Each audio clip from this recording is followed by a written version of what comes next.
प्यारे बच्चों, आज हम पाठ 13 साहस को सलाम पढ़ेंगे। यह पाठ साहस, संकल्प और एक गहरी इच्छा शक्ति का प्रतीक है। इसकी नायिका अरुणिमा सिन्हा है और यह पाठ डायरी लेखन के अंतर्गत आता है। इस पाठ में अरुणिमा सिन्हा डायरी के माध्यम से अपनी बातें बता रही हैं। वर्ष 2015 में राष्ट्रपति भवन के सुसज्जित यानी कि सजे धजे अशोक कक्ष में बैठी हूँ। पूरा हॉल देश के गणमान्य विशिष्ट अतिथियों से, मेहमानों से भरा हुआ है। उद्घोषक ने देश के चौथे सर्वोच्च यानी सबसे ऊंचे सम्मान पद्मश्री के लिए मेरा नाम पुकारा तो मेरी तंद्रा भंग हुई। एकदम से मेरा ध्यान भंग हुआ।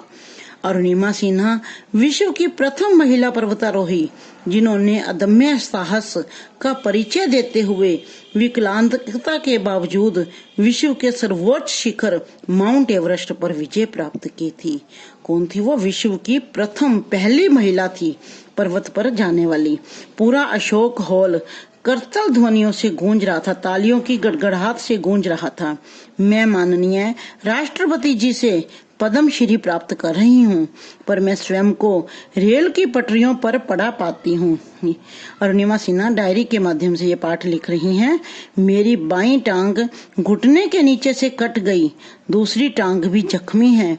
मेरे ऊपर से एक के बाद एक ट्रेन धड़धड़ाती हुई गुजर रही थी। रीढ़ की हड्डी में भयानक पीड़ा हो रही है, वह भी कहीं जगह से टूट गई है। मेरे मस्तिष्क में सारी घटनाएं किसी फिल्मी रील की तरह आ जा रही हैं। जब उनको सम्मान मिल रहा था तो वे अपनी ये सारी बातें, पुरानी बातें याद कर रही थी। 12 अप्रैल 2011 का भागा दिन, जो उनके साथ ये घटना हुई थी, तो वो कौन सा डे था? 12 अप्रैल 2011 को मैं लखनऊ से पद्मावती एक्सप्रेस से दिल्ली जा रही थी। मुझे नोएडा में फुटबॉल मैच खेलना था। रेल के सामान्य श्रेणी के इस डिब्बे में अचानक कुछ लुटेरे घुस आए और लूटमार करने लगे। जैसे ही एक लुटेरे ने मेरी चेन और पर्स खींचने की कोशिश थी तो मैं उनसे भिड़ गई, यानी कि उनसे उन्होंने लड़ाई झगड़ा किया। मैं अकेली और लुटेरे तो बहुत सारे थे, तो वहां पर वो बेचारी क्या कर सकती थी? पूरा गिरोह था उनका। उन्होंने मुझे चलती ट्रेन से बाहर फेंक दिया। मैं दूसरी पटरी से गुजरती हुई ट्रेन से टकराकर गिर गई। पूरे 7 घंटे तक वो ऐसे ही असहाय पड़ी रही और उनका शरीर जो था वो ऐसे लगता था जैसे मरा हुआ हो, पर मानसिक रूप से, मन से वह जागृत थी। मुझे लगा कि जीवन का अंत आ गया है। चूहे जो थे वो अरुणिमा सिन्हा के कटे हुए पांव को कुतर रहे थे, लेकिन उन्हें भगाने की शक्ति उनमें नहीं थी। और जब सुबह गांव के लोगों ने उन्हें देखा तो उन्होंने उसे हॉस्पिटल पहुंचाया। डॉक्टरों ने उसकी जान बचाने के लिए उनकी बाईं टांग को काट दिया और लखनऊ मेडिकल कॉलेज होते हुए अखिल भारतीय आयुर्विज्ञान संस्थान तक उन्हें पहुंचाया। उन्हें चारों ओर अंधेरा ही अंधेरा दिखाई दे रहा था। फुटबॉल की उनके साथ एकदम से क्या हो गया, वो ये सोच सोच कर परेशान हुई थी कि फुटबॉल और वॉलीबॉल की राष्ट्रीय स्तर की खिलाड़ी का ऐसा अंत वो उन्हें बिल्कुल भी मंजूर नहीं था। और ऐसी ही स्थिति में वो बिस्तर पर पड़ी हुई थी और उन्होंने संकल्प लिया, उन्होंने पक्का इरादा किया कि दुनिया के सर्वोच्च शिखर माउंट एवरेस्ट पर अपने चरण चिन्ह अंकित करके ही वह भगवान को धन्यवाद करेगी और वह यह चुनौती को स्वीकार करती है। तो सच्चाई तो यह थी कि इस दुर्घटना से पहले उन्होंने पर्वतारोहण के बारे में कभी सोचा भी नहीं था, और जब भी वह किसी को अपने संकल्प के बारे में बताती तो सभी उनका मजाक उड़ाते, सभी उनका उपहास करते। लेकिन जो उनके भाई थे ओम प्रकाश सिन्हा जी और उनके परिवार था, उन्होंने उसका हौसला बढ़ाया और उनका आत्मविश्वास को जगाया।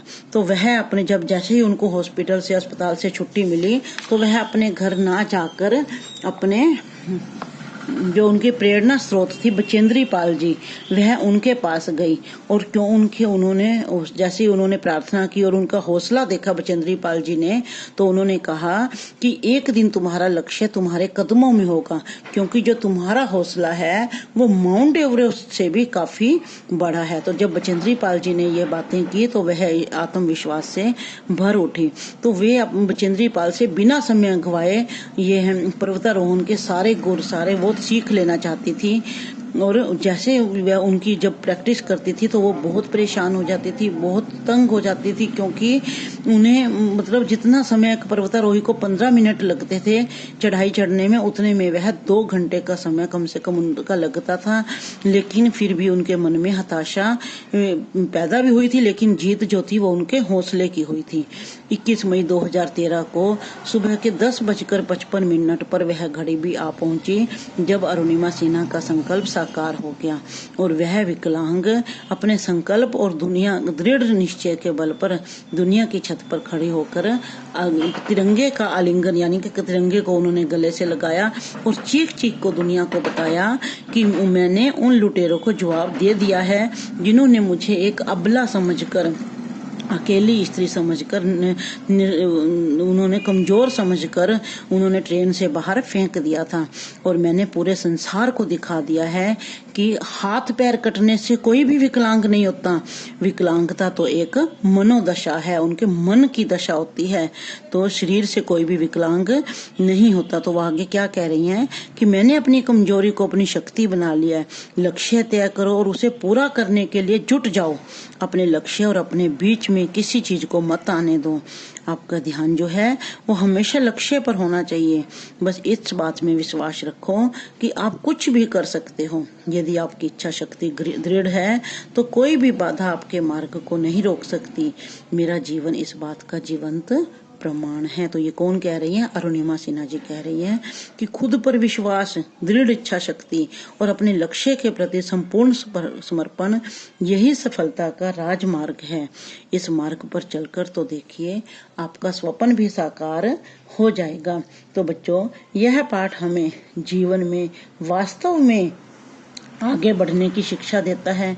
अगर कभी हम हार भी जाते हैं तो क्या हुआ, फिर और बेहतर तरीके से तैयारी करेंगे और आगे बढ़े, क्योंकि साहस, आपकी हिम्मत, मेहनत को ही हमेशा सलाम मिलता है।